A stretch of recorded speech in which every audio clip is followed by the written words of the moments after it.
Alexis Chen, que vous connaissez tous, il n'est plus à présenter, a sorti un concept, en tout cas un dernier concept, qui s'appelle Loyalty Test. Alors, je pense que c'est un concept qui existe déjà, mais en tout cas, j'apprécie la nouvelle direction, en tout cas l'une des nouvelles directions de sa chaîne. Ça change pour une fois. Et le concept, ben, il est très simple, hein. Il invite des femmes à l'aide d'une assistante séductrice de séduction. En tout cas, une de ses assistantes je sais pas si c'est son, en tout cas, si c'est son poste initial, on va dire, mais on va dire, elle est très sexy, très jolie. Elle a tous les attributs dont raffolent les hommes, en tout cas à la base, hein, on va dire, de manière primale. Et elle est censée tenter des maris, des petits copains, etc. pour voir s'ils succombent ou pas, s'ils sont fidèles, loyaux ou pas. Et là, maintenant que je vous ai planté le décor, hein, en bref, en très gros bref, moi c'est souvent très bref, il a testé le copain d'une femme noire qui s'appelle Caddy, je crois. En tout cas, c'est comme ça qu'elle a appelé dans l'émission, si mes souvenirs sont bons, mais c'est pas très important.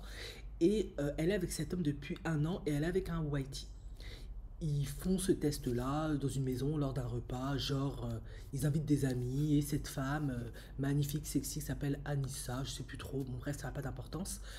Et elle, sa copine Caddy, l'africaine, part un moment avec le pote et il laisse la séductrice, bon, je vais l'appeler comme ça, c'est plus simple, avec le copain et elle le drague, ou je sais pas trop comment ils ont fait leur beans.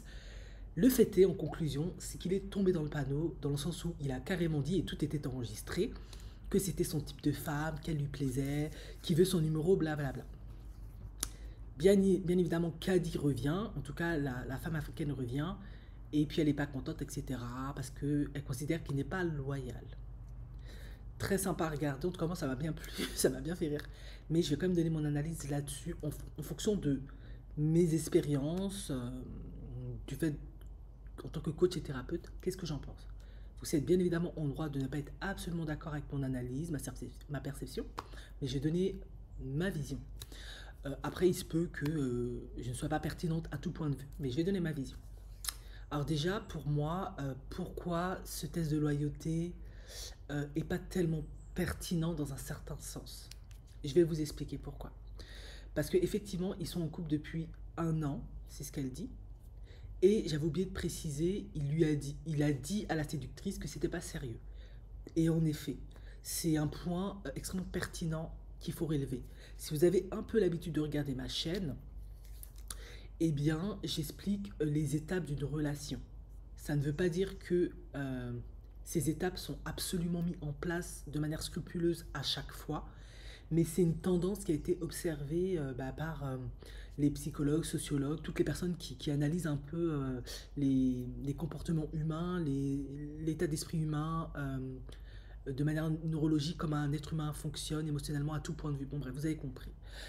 Et du coup, qu'est-ce qu'ils ont observé? Qu'au début d'une relation, qu'une relation se met en place, eh bien, avant qu'elle soit dans la phase de consolidation, ça met du temps.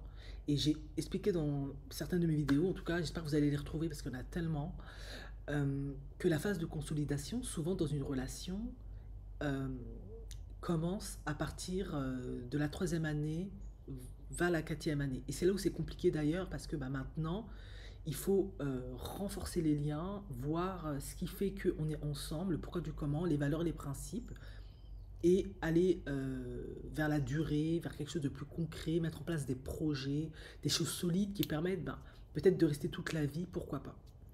Et c'est là où ça se complique, parce que très souvent, surtout de nos jours, hein, on a l'époque du narcissisme absolu, c'est vraiment l'ère du narcissisme absolu, où il y a beaucoup de superficialité du coup, les relations ont du mal à dépasser la phase de lune de miel,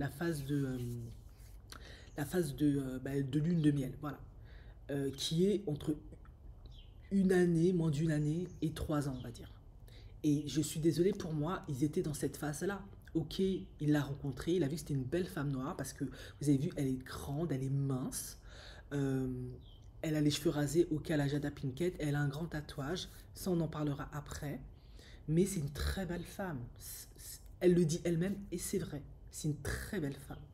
Pour le coup, il a été séduit par elle, ok, Mais ça fait qu'une année qu'ils sont ensemble, donc pour moi, ils sont dans la phase de lune de miel. Et du coup, comme ils sont dans cette phase de lune de miel, et ça fait que un an, c'est pas consolidé en fait leur relation. Donc, dans cette étape, vous avez tous eu des expériences, en tout cas j'espère ceux qui regardaient la vidéo, très souvent ça tient pas en fait, ça se casse la figure. Combien de fois j'ai des relations, au bout d'une année, moi j'étais super amoureuse et puis on me disait ah mais non en fait c'était pas du sérieux. Et moi j'étais là, je pigeais rien. Oui, j'étais jeune, j'étais bleue et dans cette période-là, bah, je dis pas que c'est que les femmes qui sont comme ça, il y a des hommes aussi. Tu peux toi être à fond et l'autre n'est pas vraiment parce que il attend de voir s'il y a plus, s'il y a moins. Voilà, peut-être que oui, t'as kiffé sur le coup, il a aimé ta personnalité, ton physique, quelque chose en toi, vous avez un centre d'intérêt peut-être en commun, ou ton sourire, une belle conversation, ou peut-être la personne, elle est juste en chien, elle veut juste pas être seule, ou elle veut juste du sexe, donc il se met avec toi, ok. Tant qu'il n'y a pas mieux, il reste. Et après, avec le temps, vous traînez tellement ensemble, vous êtes tellement ensemble que là, peut-être, à la fin, il voit vraiment des choses profondes qui vous connectent, qui renforcent votre relation. Une bonne communication, une bonne dynamique, etc. Des points communs. Et là, il se dit, ah, pourquoi pas. Mais souvent, il peut très facilement, au bout d'un an, réaliser, mais en fait, elle et moi, ça va surtout pas matcher, on n'a rien en commun. Ça ira jamais loin. Je peux avoir mieux. Du coup, ben, je vais la larguer au bout d'un moment. Et tout ça, ça se décide dans la phase de une année. Et on dit que souvent, en ce qui concerne les hommes, ils savent assez rapidement s'ils vont faire toute une vie avec une femme ou pas. Est-ce que lui, il était dans ce cas de figure? Ben, peut-être en fait. Peut-être que ça fait une année qu'il est avec elle, il l'aime bien parce qu'elle a l'air très sympa, très cool. Mais c'est peut-être, comme il l'a dit, pour pas du sérieux, parce qu'elle est sympa, elle est cool, elle a pas l'air de vraiment se prendre la tête. Du coup, bah, lui, il envisage peut-être pas de faire du sérieux avec elle, mais c'est quand même une femme qui est jolie. Ils font peut-être des trucs sympas ensemble, mais peut-être qu'au bout d'un moment, il allait la larguer. Mais une année à 3 ans, c'est une phase extrêmement cruciale où rien n'est figé, rien n'est consolidé, tout peut être rebrassé. Il peut vous quitter s'il rencontre quelqu'un d'autre, etc. C'est une phase qui n'est pas considérée comme vraiment, vraiment du sérieux, excepté si vous vous asseyez, vous l'attestez, vous l'affirmez, il met en place concrètement des choses qui prouvent que oui, il veut du sérieux. Et encore, même s'il vous épouse, il fait un elle, même si c'est pas un mariage, il vous fait des fiançailles au bout de un mois, 2 mois, machin. Souvent, qu'est-ce qu'on s'aperçoit? Il y a des problèmes parfois après parce que ben, les gens n'ont pas pris le temps de se connaître, de savoir s'ils avaient les mêmes valeurs, les mêmes principes, si les caractères pardon, étaient compatibles, etc., etc. Donc déjà, moi je trouve que elle a parfaitement raison de ressentir de la colère, de la tristesse, de la trahison, etc. Mais malheureusement, une année, c'est une phase extrêmement fragile. Peut-être toi t'es à fond, mais peut-être que lui, il se sent pas spécialement à fond. Il considère, ouais, t'es sa go, t'es sa meuf, mais c'est pas du sérieux. Voilà, malheureusement, c'est une triste réalité, mais c'est vrai. Ensuite, autre point qui, moi, mais ça n'engage que moi, je ne trouvais pas très pertinent. Alors pourquoi Alexis Chen a décidé d'utiliser cet angle, je ne sais pas.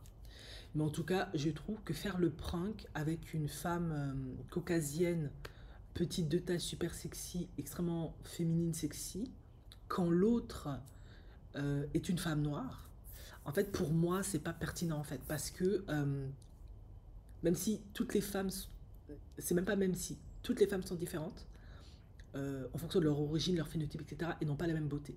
Après, bien évidemment, il y a des beautés, genre comme une Naomi Campbell, qui, sans équivoque, ça parle à tout le monde. C'est vrai. Mais moi, je pense, c'est mon avis, qu'il aurait été plus pertinent de faire le prank, après, je sais qu'il y a une question de budget, et puis peut-être qu'il n'a même pas pensé, j'en sais trop rien, avec une femme noire, en fait. Une femme noire qui ressemble à une Anissa. En effet, ça existe, des femmes noires extrêmement féminines, extrêmement sexy. Par exemple, ce qui me vient à la tête, je ne connais pas toutes les femmes noires, voilà, il aurait pu prendre un profil comme, comment elle s'appelle? Absatoussi. Absatoussi, pour moi, en tout cas, ça n'engage que moi, extrêmement jolie, extrêmement féminine, très sexy, mais qui reste classe, sans être dans la vulgarité. Voilà. Pour moi, vu que lui, il est avec une femme noire, il aurait dû lui mettre une femme comme ça face à lui. Comme ça, bah, on aurait vu s'il aurait succombé de la même manière ou pas. Et ça nous aurait déjà donné plus d'indications sur les réels goûts de cet homme, en fait. Et oui, est-ce que il a été séduit par la séductrice parce que voilà, il voulait à tout prix une femme caucasienne ou maghrébine, peu importe, on s'en fout, mais vous avez compris, au phénotype beaucoup plus light skin, mais il ne l'a pas eu. Donc il s'est rabattu sur une femme noire parce que ben, c'était le seul choix disponible qui voulait bien de lui. Parce que je l'ai vu, il est quand même un peu dodu, hein, c'est pas le beau gosse athlétique, hein, je l'ai vu. Hein. Voilà, ou est-ce que il aime vraiment que les femmes noires, mais il a kiffé sur cette séductrice noire parce qu'elle est vraiment féminine. Ça aurait été intéressant de voir cette analyse-là. Parce que finalement, effectivement, il a été séduite par la séductrice, parce qu'elle est très féminine, très sexy, et c'est vrai que quand tu vois une femme comme ça, elle est considérée comme une bombe, elle est très douce quand elle parle, etc. Elle a très peu d'énergie masculine, voire quasiment pas. C'est vrai que beaucoup d'hommes, on le voit avec les profils Instagram, ça leur fait de l'effet. Maintenant, de là à passer à l'action, c'est autre chose. Mais je l'ai encore dit, ils étaient ensemble que depuis une année, leur relation, c'était pas super consolidé de ouf, quoi. Et il l'a dit lui-même, c'était pas sérieux. Donc, à ce niveau-là, je sais pas. Est-ce qu'il aurait fallu Enfin, il aurait été plus pertinent pour moi de prendre une femme noire séductrice. Moi, ça aurait été beaucoup plus pertinent. Une séductrice noire comme cette femme noire, genre profil Absatoussi, voire carrément plus qu'Absatoussi si vous voulez, beaucoup plus sexy, etc. Pour voir si c'est vraiment le côté féminité sexy qui les branle ou le côté noir, féminité sexy qui les branle. Mais bon, après, on ne peut pas tout faire, faut pas non plus exagérer. Et pourquoi pas, effectivement, une séductrice ben, comme elle, la caucasienne, pour voir si c'est vraiment le côté séductrice, etc., qui les branle, ou caucasienne et féminité sexy qui les branle. Comme ça, on aurait pu avoir une meilleure perception des choses. Mais visiblement, la Fatih, je crois, là, Kadi, je crois, elle, bah, c'était suffisant pour elle. Elle s'est dit, ah, t'es pas loyal, etc., etc. Ouais, pourquoi pas, trop facile, en sachant que vous n'avez rien à voir. Vous êtes tellement différentes en fait. Je suis désolée, c'est absurde. C'est comme si tu ramenais Gisèle Bündchen, mon jeune, tu la mettais face à ton copain, ou Cara Delevingne, ou j'en sais trop rien, j'exagère. On dit de comparer, mais ou laquelle tu prends, bah, peut-être sur le coup, il voudra prendre elle parce qu'elle est jolie, elle est sexy, elle fait bien à son bras. Mais au bout de quelques temps, il va la larguer parce qu'il va se dire, mais je préfère ma petite femme simple, qui est peut-être pas la bombe du siècle parce qu'on a plus d'affinité. Ça arrive. Voilà. Maintenant, ceci dit, je vais rebondir bah, sur la partie la plus importante. Mais qu'est-ce que ça démontre aussi aux femmes noires? Parce que la Kadi dit qu'elle est jolie, oui. C'est une belle femme, oui. Mais elle est aussi très dans l'énergie masculine. Or, je sais que chaque homme est différent, chaque homme peut aimer la femme qu'il veut, mais il y a quand même une réalité qui persiste. Les hommes sont visuels et sont très sensibles à la féminité des femmes. Maintenant, oui, je sais qu'on va venir avec oui, mais il y a différents types de féminité, etc., etc. Oui, mais il y a des féminités qui restent universelles.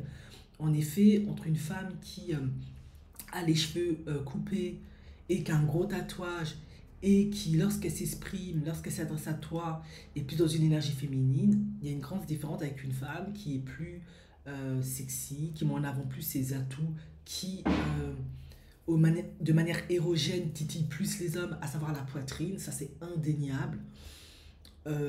Être mince, bah, critère occidental, hein, ça c'est indéniable. A des cheveux longs, en effet, il y a des statistiques, c'est important que vous le sachiez, peut-être vous le savez déjà, qui dit que les hommes préfèrent souvent les femmes aux cheveux longs. C'est ce qui leur plaît le plus. C'est pas pour tous les hommes comme ça, mais c'est des statistiques. Pourquoi? Parce que souvent, durant l'acte sexuel, ils peuvent tenir l'acte tubal ou la tignasse et ils kiffent, apparemment. Ça, c'est aussi un critère. Et puis la manière dont elle va lui parler, etc. On l'a vu, très calme, très douce, etc. Donc, il y a beaucoup d'hommes, ça leur plaît. Voilà. Et elle était plutôt masculine. Peut-être qu'elles ne se rendent pas compte ou elles s'en fichent parce qu'elles se disent c'est mon style, j'aime bien. Mais voilà. Il y a des hommes, ils peuvent être avec toi, comme je l'ai dit, parce qu'ils n'ont pas trouvé mieux, parce que voilà, il a peut-être pas la confiance de draguer une femme extrêmement féminine comme elle, où il se dit il pourra pas la gérer, etc. Tant qu'il te prend toi, t'es peut-être pas son premier choix, t'es peut-être pas sa préférence. Et puis finalement, quand il a accès, comme avec cette femme-là, cette séductrice-là, bah voilà, il se lâche. Et visiblement, il s'est même pas, il a même pas attendu, et il s'est même pas gêné, il a même pas eu de respect, parce qu'elle avait juste quitté la pièce, c'était un dîner, etc. Et il a fait son bit. Donc ça veut tout dire en fait. Donc quand on dit aux femmes, surtout noires, de être beaucoup plus féminines, c'est pas un hasard, ça a sa raison d'être. Parce que déjà, statistiquement, c'est ce qui plaît souvent aux hommes. Après, ça ne veut pas dire qu'ils vont faire leur vie avec la femme qui est plus féminine, plus sexy. Ça leur plaît. Ça peut faire qu'ils peuvent te tromper, qu'ils peuvent aller coucher avec elle parce que elle donne tous les signaux qui appellent au sexe, déjà. Qui donnent envie de passer à l'action, déjà. Par contre, dans la durée, passer dans la phase de consolidation, faire une relation sérieuse, etc., c'est autre chose. Là, il y aura d'autres critères. Mais vous l'avez vu, il y a des hommes parfois qui préfèrent écouter des potiches juste parce qu'elles sont bonnes et sexy. Et comme je vous l'ai déjà dit, ça augmente leur capital sympathie, ça les valorise, ça les met en valeur, etc. Mais en fait, elle n'a rien dans le cerveau. Et la femme qui est beaucoup plus masculine, eh bien, ils vont pas la choisir. Après, ils peuvent aussi choisir cette femme-là parce qu'ils n'ont pas trouvé mieux, parce que elle a des qualités d'énergie masculine qui les arrangent. En effet, elle pourra les aider dans certaines tâches, elle sera travailleuse, il y aura des trucs qui font que, etc., etc. Et à contrario, parfois ils vont la tromper avec une autre, etc. Voilà, c'est complexe en fait. Donc ça veut rien dire. Mais ça met quand même, ça fait quand même comprendre une chose aux femmes, c'est qu'il faut être beaucoup plus féminine. Peut-être que si elle avait été beaucoup plus féminine, bon, elle avait laissé ses cheveux longs, naturels ou pas, tissage, comme elle veut. Euh, Elle aurait mis, bon, elle a mis des gros talons, ok, c'est la mode, etc. Mais elle aurait mis des chaussures un peu plus féminines, un peu plus, on va dire, je sais pas, bon, elle est grande, hein, mais un peu plus féminin, ouais, ce que je vais dire, des ballerines ou je sais trop quoi. Ça a peut-être une différence. Elle aurait mis, ok, elle a mis une tenue noire, pas de souci avec ça, c'est une belle tenue. Mais si elle avait mis peut-être du jaune, du rose, voilà, quelque chose de beaucoup plus sexy, de beaucoup plus féminin, voilà, ça va peut-être faire la différence. Maintenant, les tatouages, chacun est libre d'en porter ou pas. Mais on l'a vu, hein, il y a plein de critères statistiques, je crois que j'ai fait même des vidéos là-dessus, critères qui font que beaucoup d'hommes, surtout chez les hommes noirs, les autres ne sont pas tellement prononcés, qui peuvent repousser des hommes, c'est quand la femme a un tatouage. Il y a tatouage et tatouage. Tatouage trop ostentatoire comme elle qui se voit, il y en a, ils sont pas chauds. Pour eux, ça fait vulgaire, ça les intéresse pas, c'est pas féminin, c'est pas sexy. Un tatouage discret qu'on voit pas, voilà. Et malheureusement, je trouve assez intriguant ou intéressant, je sais pas si le choix est voulu ou pas, d'avoir pris des femmes qui sont, pour moi, sont complètement opposées à tout point de vue. C'est pour ça que pour moi, le prank est pertinent et ne l'est pas. Ça met en évidence beaucoup de choses que j'ai citées là, mais finalement, euh, oui, il n'est pas loyal parce que ça fait une année qu'il est avec elle et peut-être c'était pas une relation sérieuse. Pour moi, bon, c'est triste, mais rien de nouveau sous le soleil. Ils n'étaient pas non plus mariés 10 ans avec 15 enfants. Peut-être que si ils étaient ensemble depuis 5 ans, ils étaient mariés ou pas, ils avaient des enfants, peut-être que cette femme-là, quand elle serait venue la séductrice, peut-être que dans sa tête, il se serait dit, oh, elle est bonne, j'ai envie de la tringler. Mais quand elle allait commencer à le draguer et tout, il allait se lever de la table et partir, la dégager, etc., etc. Parce qu'il y a des hommes, en effet, comme ça, femmes masculines ou pas, s'ils sont avec toi, c'est du sérieux, ils ont des enfants avec toi, ils t'aiment, tu peux leur ramener qui tu veux, même s'ils ont envie, parce que ça reste des humains, il faut aussi comprendre, ils ont des pulsions, des envies, être dans une relation c'est compliqué, il y a de la frustration, il y a tout un tas de trucs, ben, ils vont pas la calculer parce qu'ils ne veulent pas mettre en péril leur couple, leur mariage, leur relation, ils veulent pas blesser leur femme, ils veulent pas lui manquer de respect, ils l'aiment, ils veulent préserver leur famille, etc., etc. Donc il y a aussi cet aspect-là. C'est pour ça que pour moi les 1 an c'est pas tellement pertinent. Il aurait été intéressant de voilà, voilà. Après il y a des hommes ils craquent, d'autres ils auraient dit non je veux pas, cette fille elle est pas sérieuse, ils seraient cassés et tout de suite ils seraient partis rapporter à la femme. Voilà, il y a aussi cet aspect-là. Mais ce qu'il faut quand même retenir de cette vidéo, c'est que les femmes noires, voilà, faites des efforts. Peut-être que vous aimez un style, mais ce style, je suis désolée, pour certains types de femmes, lambda, des kidam, random, ça ne donne pas en fait. Oui, peut-être l'homme il va vouloir vous draguer, se mettre avec vous, parce que vous faites un effet, parce que peut-être il n'a pas trouvé mieux, parce que caca. Mais le jour où il a accès à plus féminin, plus sexy comme la séductrice, ben, vous voyez, il va quitter le bateau. Donc jouer la Jada Pinkett, ouais, mais tout le monde ne peut pas jouer la Jada Pinkett. Faut pas oublier que chez nous, il y a beaucoup de colorisme. Et Jada Pinkett, elle est du côté des préférences. C'est une light skin. Jada Pinkett est vraiment une très belle femme. Et une Jada Pinkett, ça a eu un Will Smith, qui est considéré comme les meilleurs des hommes noirs. En tout cas, le gendre parfait, l'homme idéal noir. Donc, tout le monde ne peut pas être une Jada, en fait. Et ça, faut bien en avoir conscience. Donc, ok, même si c'est vrai qu'avec ta morphologie, ne pas avoir de cheveux, etc., ça te va bien, parce que c'est vrai que ça lui allait très bien, il n'y a pas à dire. Sauf que, ben voilà, face à des hommes, même l'homme le plus lambda comme ce qu'elle avait là, c'était un banal. C'était même pas le plus beau des gars. Eh bien, il préférait une femme féminine et sexy. Voilà. Donc, moi, si j'étais elle, ok, je sais pas si c'est vrai ou pas, hein, on va partir du postulat que c'est vrai, c'est quand même intéressant à analyser. Ben, je lui conseillerais de faire pousser ses cheveux ou de se mettre un tissage, elle fait comme elle veut, de mettre des tenues beaucoup plus colorées, parce qu'elle est déjà très féminine, il n'y a pas de souci, elle est mince, au top, très bien foutue au top, elle est très jolie au top, même pas besoin de se maquiller, elle est très bien, mais des vêtements un peu plus colorés, voilà, hein, comme le font certaines femmes noires. Absat aussi a la même couleur de peau qu'elle, donc je l'ai pris elle, celle qui me vient à l'esprit, voilà, ce style-là. Et ben, son tatouage, je sais que ça fait peut-être conservateur pour beaucoup, mais je suis désolé, hein, si tu vas voir quand même un certain type d'homme, si tu peux le retirer, ce serait bien. Après, c'est pas une obligation, mais moi je conseillerais. Je suis désolé, je veux pas affoler, alerter, etc. Mais voilà, les femmes noires, on est toutes diverses, on a tout le droit d'être comme on veut. Mais pour celles qui veulent vraiment quelque chose de sérieux, sortir du lot, trouver un bon gars, pas le fumeur de weed ou le gars qui est dans le divertissement, la musique, le rap ou je sais pas quoi, la dancehall, tout. Voilà, faut un peu plus lever le niveau, surtout que elle en est parfaitement capable, parce qu'elle est très grande, elle est très mince, ça c'est déjà au top. Maintenir son poids, c'est déjà un défi pour beaucoup de femmes. Mais voilà, du coup, je me demande, est-ce que c'était voulu de la part d'Alexis Chen de poser une femme caucasienne avec une femme noire, une femme qui est un peu plus dans l'énergie masculine avec une femme qui est extrêmement féminine? Est-ce que à travers ça, il voulait envoyer un message? Bon, il va venir démentir, dire que non, avec son arrogance habituelle, on le connaît là, gros mytho de la mort. Tous tes anciens collaborateurs t'ont déjà vendu il y a longtemps, mais c'est quand même intéressant. Voilà. Est-ce que c'était une volonté de réveiller la femme noire, de l'humilier? Je ne sais pas. Est-ce que ça s'est fait comme ça? Je ne sais pas. On n'est pas là pour pleurnicher, on est là pour analyser. Maintenant, vous voyez plus d'énergie féminine et dans la tenue vestimentaire, dans la gestuelle, dans la manière d'être. Et les petits détails, le diable est dans les petits détails. Parce que maintenant, vous l'avez vu. À peine le deux terné, il a déjà succombé.